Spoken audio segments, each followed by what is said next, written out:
Gospod minister, a vas lahko še sam za sekundo zmotim? Ok.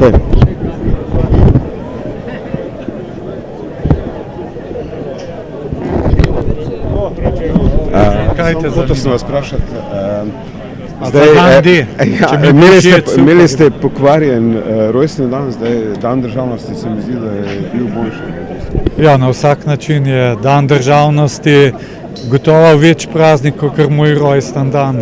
Obžalujem pač, da je ravno na moj rojsten dan bila interpelacija, ampak največje darilo pa je, da interpelacija ni uspela, tako da je to lep rojstnodneven daril.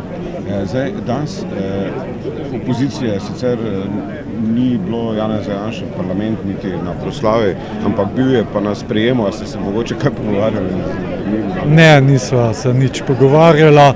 Upam, da nam doživel še kakšne interpelacije, ki so danes bile salve iz Ljubljanskega gradu, pa zagotavljam, da niso bili 120 mm. Prej sem videl, da ste se tudi z nekdanjim predsednikom Kučanom pogovarjali, kaj vam je rekel, da ste se kaj tudi o tem pogovarjali? Ja, čestitev mi za rojsten dan, pa za uspešno prestalo interpelacijo.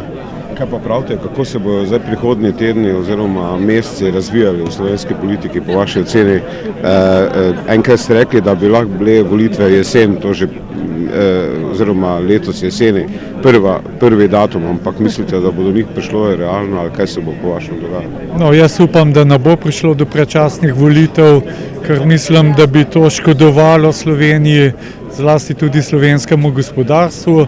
Politična stabilnost je pomembna, vidimo pa, da so napetosti, da ves čas je živahno dogajanje, v petek interpelacija, potem napoved Levice, da bojo na svetu stranke razpravljali o nadaljnjem sodelovanju, ampak jaz mislim, da v politiki je pomembno, da ves čas vzdržujemo dialog in če bo dialog, potem sem prepričan, da bo ta vlada še nekaj časa upravljala svoje posle. Kaj pa samo še tole, ta provokacija gospoda Tonina, da bi bil on nadkoalicijski? No, jaz mislim, da je to bolj izkoristil kot čas kislih kumaric. Vse dobro.